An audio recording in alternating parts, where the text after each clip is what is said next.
안녕하세요 여러분, 김상범 성형외과의 김상범 원장입니다. 오늘은 코 재수술의 가장 많은 원인이 무엇인가에 대해서 여러분과 함께 알아보도록 하겠습니다. 코를 재수술하는 데는 여러 가지 이유가 있습니다. 염증이 있을 수도 있고, 코가 들려 보이는 구축 현상이 원인일 수도 있고, 그 외에 흔하게 코가 휘어 보이거나 보형물이 티나서 재수술을 생각할 수도 있습니다. 이런 여러 이유 중에 코를 재수술을 하는 가장 많은 이유는 바로 자기가 마음에 들지 않아서입니다. 즉 주관적인 불만족이죠. 우리가 수술 전에 코 상담을 할 때 어떤 코를 원하시나요? 하고 환자분들한테 물어보면 대개 자신의 얼굴에 잘 어울리는 코를 원한다는 답이 제일 많습니다. 얼굴에 잘 어울리면서도 너무 티나지 않고, 그렇다고 너무 낮지도 않고, 한마디로 예쁜 코가 좋다고들 하는데, 과연 원하는 코가 어떤 코인지는 자신의 머릿속에는 있지만 표현하기에 너무 어려운 게 문제입니다. 그래서 결국 선생님이 경험이 제일 많으시니까 예쁘게 알아서 해주세요, 믿을게요 라고 말을 하는데, 물론 수술하는 선생님은 믿을 수 있지만 수술 결과가 자신의 마음에 쏙 들 거라는 보장은 하기가 어려워요. 수술 직후에는 코에 붓기가 있기 때문에 수술 결과가 만족스러운지 정확히 알기 어렵습니다. 한두 달 정도가 지나면 부기가 가라앉고 수술 결과가 나오는데, 만약 이때 코가 이건 아닌데 라는 생각이 든다면 참 난감해지죠.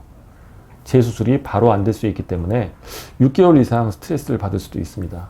이런 일이 생기는 이유는 수술받는 환자분이 수술 중에 자신의 코를 보지 못했기 때문입니다. 만약 환자분이 자신의 코를 보고 자기 코에서 만들 수 있는 여러 가지 결과 중 제일 마음에 드는 코를 고를 수만 있다면 이런 일은 생기지 않겠죠. 재수술 시에도 역시 자신의 코를 확인하지 않고 원장님이 또 코를 골라준다면 똑같은 문제가 생길 수 있습니다. 그래서 3번, 4번 여러 차례 코를 재수술하는 일이 생기는 겁니다. 이런 문제를 피하기 위해서 저희 병원에서 하는 코성형이 바로 석고봉 코성형입니다. 석고봉 코성형은 수술 중에 환자분과 보호자분이 최종적으로 완성된 코를 보고 선택할 수 있는 기회를 드립니다. 그래서 엉뚱한 코 결과가 나오지 않습니다. 그리고 일반적으로 성형외과에서 코 성형 중에 범하는 결정적인 실수가 있는데, 그게 뭐냐면 바로 코를 누워서 고르는 것입니다. 코는 누워서 볼 때와 서서 볼 때 모양이 다릅니다.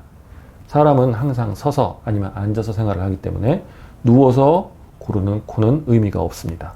누우면 얼굴이 평면적으로 퍼져 보이기 때문에 높은 코도 낮아 보일 수 있습니다. 그래서 일반 성형외과에서 원장님이 코를 고를 때 분명 예쁜 코를 골랐는데도 나중에 보면 성괴와 같은 코가 되는 이유가 바로 이거죠. 분명 원장님은 예쁜 코를 고른 것이죠. 길을 다닐 때 아바타나 구미호 코처럼 성괴 모양의 코들은 그 사람이 원해서 그런 코를 한 게 아니라 그 사람을 눕혀보면 되게 코가 예쁩니다. 그래서 석고봉 코성형을 할 때에는 환자분을 앉힌 상태에서 거울을 들고 코를 확인하게 해드립니다. 누웠다 앉았다를 반복하기 때문에 수술 시간은 오래 걸리지만 정확한 코를 보고 판단하기 때문에 불만족으로 인한 재수술을 하는 일은 거의 피할 수 있습니다. 코성형은 가능하다면 한 번의 수술로 끝내야 합니다. 재수술이 반복될수록 조직도 단단해지고 흉살도 생기면서 코 수술의 결과도 갈수록 나빠집니다. 그래서 비록 수술 시간이 오래 걸리더라도 처음 코성형 수술이 가장 좋은 결과를 얻을 수 있는 수술이기 때문에 저희 병원은 모든 코성형을 눈으로 확인 가능한 석고봉 코성형으로 수술하고 있습니다. 감사합니다.